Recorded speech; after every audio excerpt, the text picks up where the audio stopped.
So welcome everyone to our April virtual coffee hour with the Peace, War, and Social Conflict section. Today with us we have Dr. Kimberley Kracman. She's an associate research scholar at Princeton University. And today we're going to listen to her talk about war as economics by other means. We're very excited. Thank you so much for joining us today. Kim, the floor is yours. Okay, thank you very much. And thanks everyone for being here. And again, to the coffee hour organizers for giving me the chance to talk this through today. So I'm Kim Kracman. I'm going to be talking about how economic actors' relationship to the violence-producing powers of the state structures their experience of economic life. And my background is in economic sociology, so I really appreciate the chance to present this material to people who know a lot more about a lot of the stuff that I'm talking about than I do. But I'm going to focus on the late 19th and early 20th century US. And during that period that it entered its position at the center of global capital accumulation. So as I said, this talk is a work in progress. It's based on a manuscript in process. So I'm just going to start by providing in my very first slide an overview of the main points just to make sure I cover those. And then with the remaining time, I'll try to go over some of the argument in more detail. So I've got 5 main arguments here. First, among the mechanisms that economists identify as responsible for distributing scarce resources, and these mechanisms include price-setting markets, negotiated long-term relations, bureaucratic hierarchies, and also violence. Violence, as the economist John Umbeck has observed, is the only rationing mechanism that doesn't require agreement. Now, as conflict economist Mehrdad Vahabi argues, mainstream, institutional, and even most conflict economists lack a theory of appropriation by violence because they don't recognize the importance of long-term relations of domination among economic actors. Stratified access to the violence-producing services of the state is a key source of relations of domination and exploitation among actors transacting under the jurisdiction of a state. And this is especially true where the state has a monopoly on the means of violence. Given the long documented importance of racialized conquest and enslavement in the economic history of the US, explanations of the distribution of scarce resources must include variables that indicate the relation of economic actors to the state and the differences in power that result from unequal treatment. Vahabi's classification of assets as captive or as escape assets, and his recognition of violent destruction or threat of destruction as an economic rationing mechanism, when we combine that with the insights of stratification economists like William Darity, these provide a theory and concepts necessary for better understanding this role of racialized state violence in wealth distribution in the US, both historically and today. So those are my main points. Now I'm going to go into more detail, and I'm going to start out with how I came to this topic. So in graduate school, I was interested in understanding the origins and distribution of wealth in the US, which led me to think about the origins of corporations. And I wrote my dissertation on the first federal regulator of corporations in the US, which was the Interstate Commerce Commission. And it was created by Congress in 1887 to protect the interests of an array of stakeholders in the railroads, which were the first big corporate industry. And those stakeholders included especially state and municipal taxpayers who had subsidized their construction, and shippers of commodities like cotton, coal, and wheat, for whom railway shipping rates were thought of as a sort of tax on production. Those shipping revenues, along with bond revenues, provided the accumulated capital that the railroads used to build and rebuild their tracks and machinery. And the ICC, therefore, made the argument that communities and shippers had a kind of real property right in the railroads, just as the controlling shareholders did. And at that time, people involved with the ICC were really trying to use accounting to kind of institutionalize that property right. So as I was working on this dissertation, I started thinking about the contributors to the railway system whose contributions the ICC wasn't trying to represent and protect. especially contributors living in the South and West. So we often think of railway technology originalizing in the industrializing Northeast, for example, with the Baltimore and Ohio Railroad. But in fact, I learned that the first railway in the US to offer regular steam-powered transport was the South Carolina Railroad, which is pictured here. And it was in the 1830s, it was the longest railroad in the world. And in the 1840s, it was the Georgia Railroad that claimed that distinction. So the railroad system in the South was built almost entirely by grossly uncompensated enslaved laborers, and a good portion of it was built on land that had only recently and violently been transferred from its owners under pressure from the US military. So economic historians of the US have grappled for a long time with the importance of the Southern economy to the development of the larger United States. So on the left is a book by the institutional economist Douglas North on the economic growth of the US to 1860. And I hope you can see the cover illustration is actually a picture of enslaved laborers loading bales of cotton at a dock in the southern US. So North argued that the raising of cotton in the South prompted development in the North and West by creating demand for foodstuffs that the South didn't grow. And that argument has been challenged, but only by showing that cotton plantation workers were expected to grow their own food as well as to produce cotton. What historians do agree on is that plantation owners imported manufactured goods and machinery from abroad and from the northeastern US, and the farmers of the West fed the workers in the northeastern cities. The historian Richard Benzel, whose book is on the right, has argued that it was the wealth produced in the South and circulated through the Northeast that financed the development of the West, which included, importantly, the building of transport infrastructure.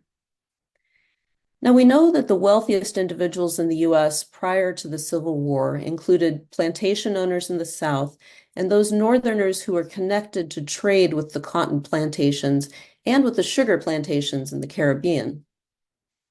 Now, mainstream economic theory attributes wealth accumulation to labor and abstinence from consumption. But in the case of the US, elites weren't the ones doing the labor and abstaining from consumption. It was the enslaved farmers and artisans and laborers who were doing that, and they were doing it again on land that had been acquired by speculators for far less than it was worth. Now, economists in the late 19th and early 20th century talked about this in a veiled way. They noted, for example, how much cheaper it was to build railroads through the US than it was to build them in Europe, and they called this the American system of development. Now, the question is, what would compel workers to work for less than they produce? And what would compel landowners to sell land for less than it's worth? So this is where I started to get interested in violence, war, and the US military. Recent historians of the US have argued that the federal government of the US grew up in the process of enforcing slavery, while others have described the economies of the US South and West as the products of conquest and administration and infrastructure development actually carried out by the US Army. So this is a page from the 1825 General Regulations for the Army, the first Army manual, and it's from the section on the Engineers Department. The job of the Army topographical engineers was to survey land claimed under the jurisdiction of the US government, and the manual cataloged various standardized ways of representing topographical features. And at the top are ways of representing fields of agricultural commodities. And you can see that aside from the gardens and orchards and vineyards, they're all commodities grown by enslaved labor on plantations in the upper and lower South: tobacco, rice, cotton, and sugar.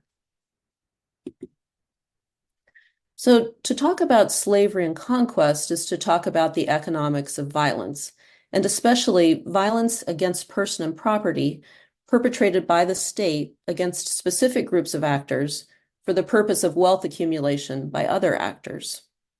And this is what Vahabi calls economics by other means, not a metaphorical trade war, but actual war, as he describes it, both an economic allocative mechanism and an act of force.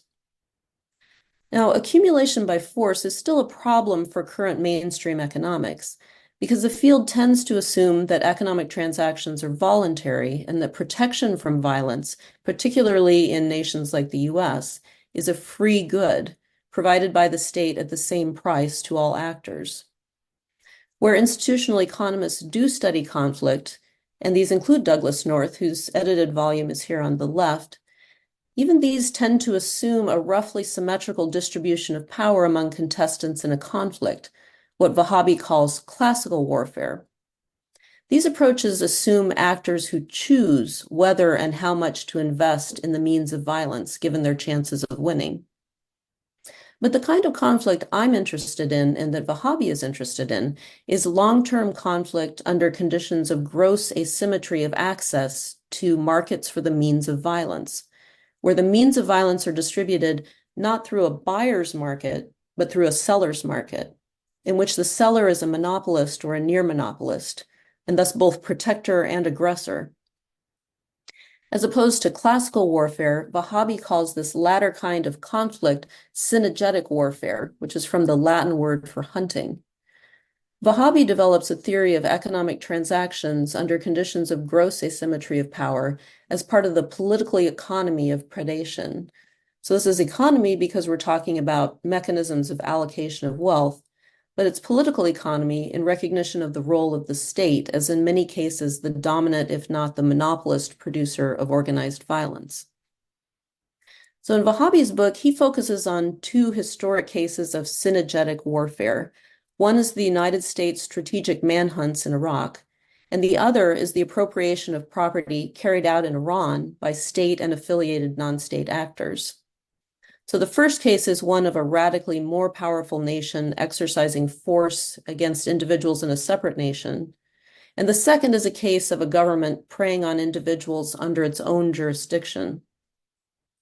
What I'm interested in understanding in the case of the US is a situation in which the government of a single nation preys upon one segment of the population within its own borders for the benefit of another segment.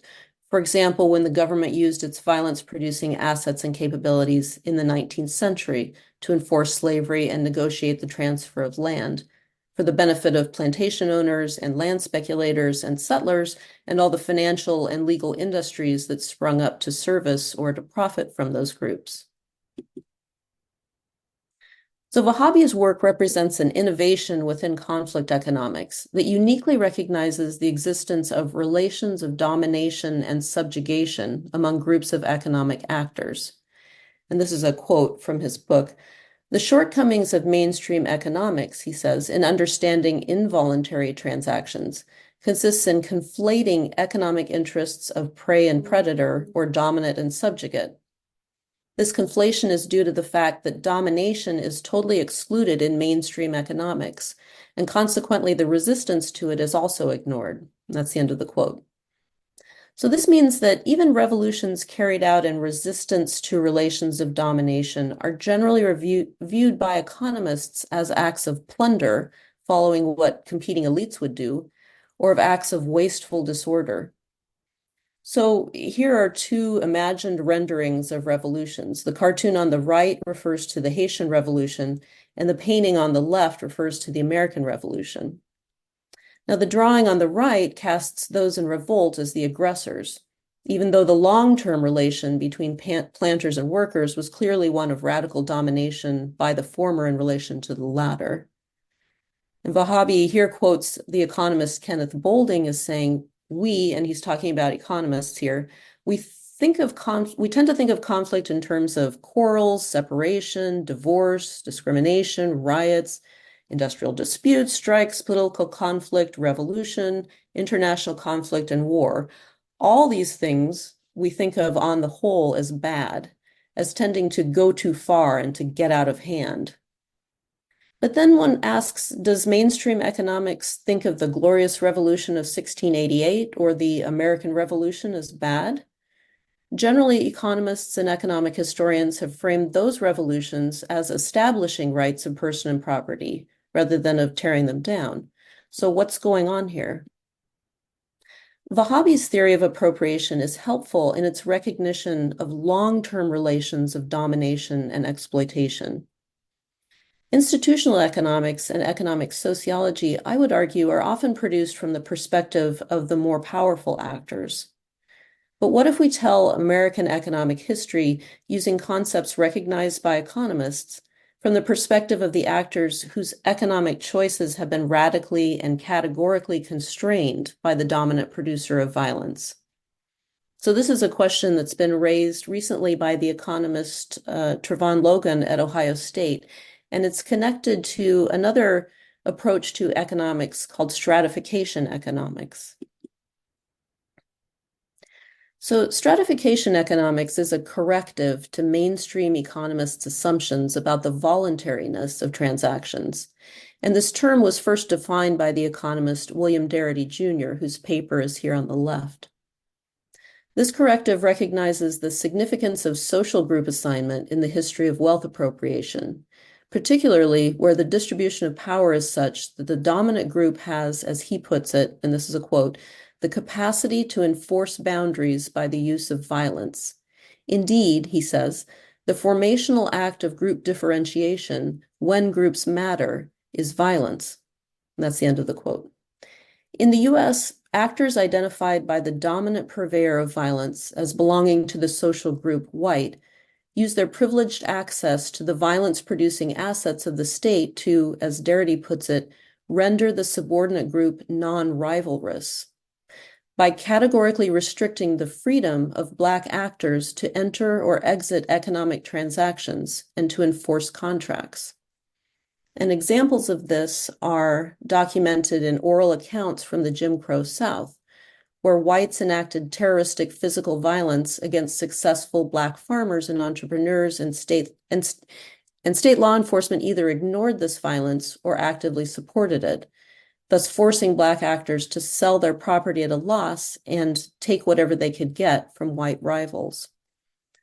So the image on the right here is from the Elaine, Arkansas massacre that occurred in 1919, which was a year of widespread white racist violence. And this event is described recently by the legal scholar Brittany Farr in the latest edition of Enterprise and Society. So in Arkansas, Black farmers met in a church to organize demands for a fair deal from the white landowners whose land they were compelled to farm. A group of white men fired into the church, and a guard inside the church fired back, killing a railroad security officer who was part of the outside group. In response, local whites massacred somewhere around 200 Black civilians, with the participation of local law enforcement and the National Guard.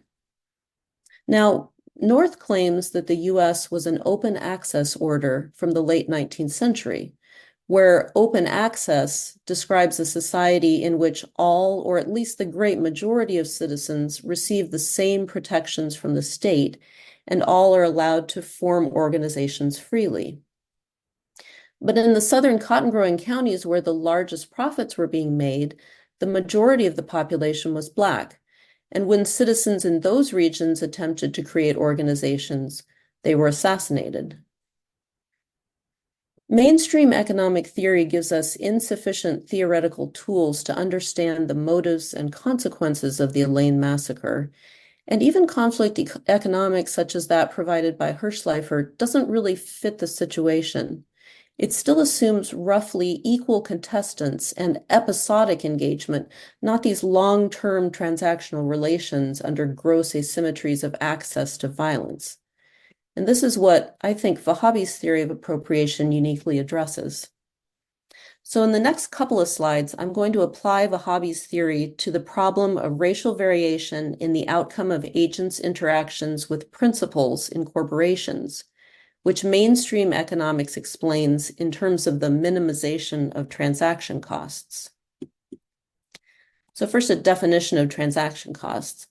So transaction costs are defined, again by North, as the costs associated with capturing the gains from trade, the costs of measuring and defining the attributes of the goods and services being exchanged, the costs of monitoring the performance of agents, and the costs of enforcing agreements with respect to the contracts that are made.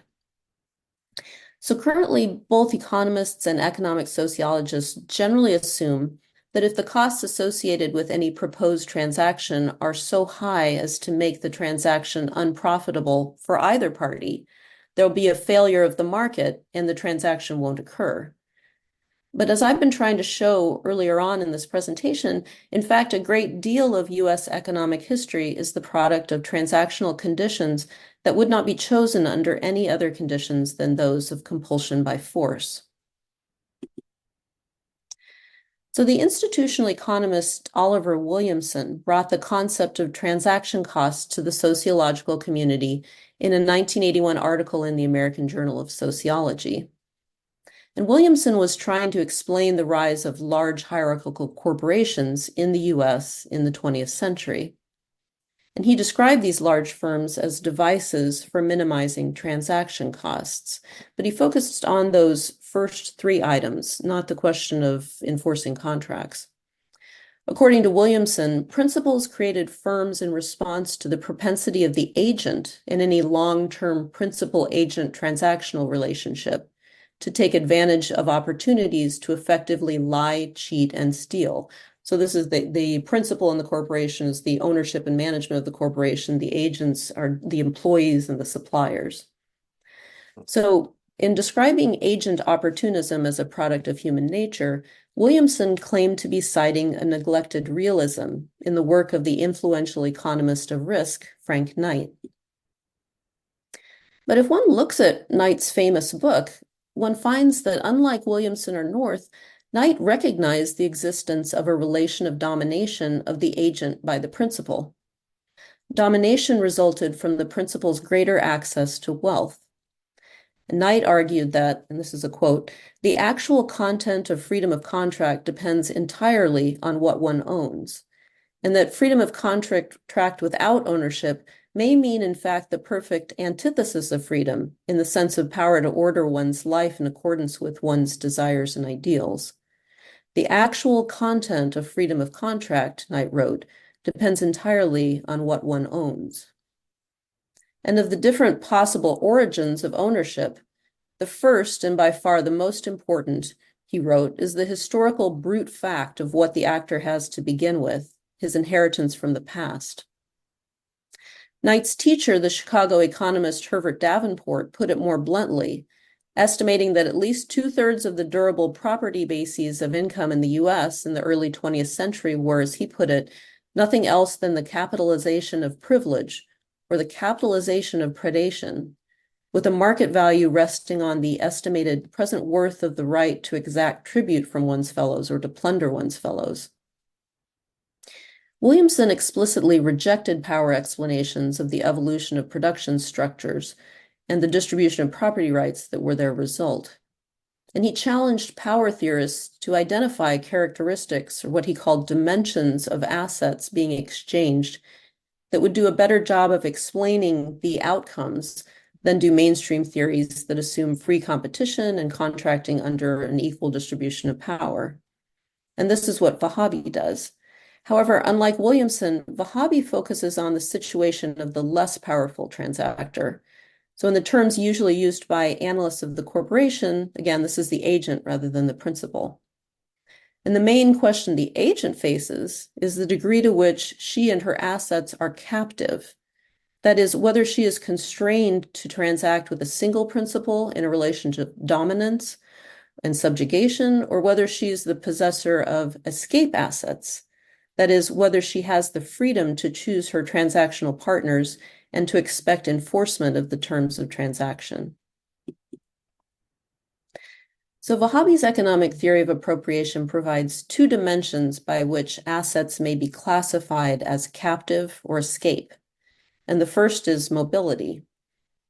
So while escape assets are mobile across political boundaries and thus more difficult to confiscate, captive assets are, as Vahabi describes, entrapped in the state space by brutal force rather than through price competition. So, for example, among white workers in the US, even those who are transacting under monopsonist conditions enjoy some rights of person and property that non-white laborers do not. And this grants white wage workers a mobility and a protection from confiscation that non-white workers lacked. And Vahabi describes two types of mobility, the political and the physical. Mobility across political boundaries may involve either moving to a new territory or switching allegiances within a single territory.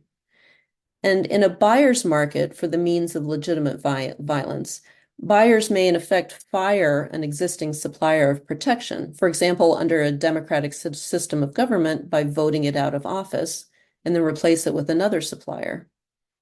But Black actors in the South up to the late 1960s were unable to vote and thus faced a seller's market, being barred from voting out their supplier of protection. Physical mobility, on the other hand, is mobility that's constrained by things like vagrancy laws, incarceration, residential segregation, and in some contexts being classified as undocumented. In addition to asset mobility, asset confiscability, which is the difficulty or ease with which one's person or property can be appropriated, this also defines an asset's classification as captive or escape. Confiscability is determined by four subdimensions: accessibility to the confiscator, concentration, which makes the asset more easily gotten to, measurability, and asset specificity, which means in Vahabi's terms something different than Williamson's. In Vahabi's terms, this refers to the weaker party's control over the productivity of the asset. So for example, semi-skilled labor power is easier to confiscate than is intellectual labor power, which is why predatory regimes tend to kill or imprison recalcitrant intellectuals. Vahabi's work provides new dimensions for indicating and measuring the impact of power asymmetries on variation in workers' and suppliers' experience of transactional relations with principles, for example, in the corporate hierarchies that Williamson sought to explain. So, for example, where an agent's assets are captive, principles will create hierarchies of control and exploitation, relating to workers and suppliers from a position of dominance. It's more like a military model. These relations are destructive in the sense that they deplete by force and without compensation the capital of the exploited party. On the other hand, corporate employment can have its perks depending on how your assets are classified. Where assets are escapable, principles are more likely to create positive incentive relations as a means of supplier and employee retention and loyalty building. So using these variables or dimensions, mobility and confiscability provides some means of explanation for a more comprehensive array of transactional relations, not just the ones that are done voluntarily, but the ones that are done under asymmetries of power. Okay, so one last way to think about all this is in terms of variation in cost of exit, which is a term that Vahabi situates within the exit voice rubric famously created by Hirschman, but with a difference. Historically, Vahabi recounts, as members of an organization or subjects of a state achieve voice in the government of the entity of which they're a part, the relationship of the governed to the government transitions from a more exploitative tribute-paying regime to a more service-oriented fiscal tax-paying regime. But this is only true for those whose rights of person and property are at least minimally protected. Vahabi's account builds on Hirschman's identification of exit and voice as means by which free agents may exercise power in interactions with elites. But he adds two additional concepts that recognize the importance of variation in freedom of exit. So capitalists may erode government's ability to exact tribute by threatening to exit, and politically enfranchised citizens can voice their demands for the vote. But subjects who have neither capital nor the franchise, who are unable to exit, who have captive assets, may attempt either to escape or to resort to a form of civil disobedience or of outright revolution that Vahabi identifies as scream. This is not an exit, but it's also not a voice within existing rules. It's voice that's changing the rules, that's going beyond the rules.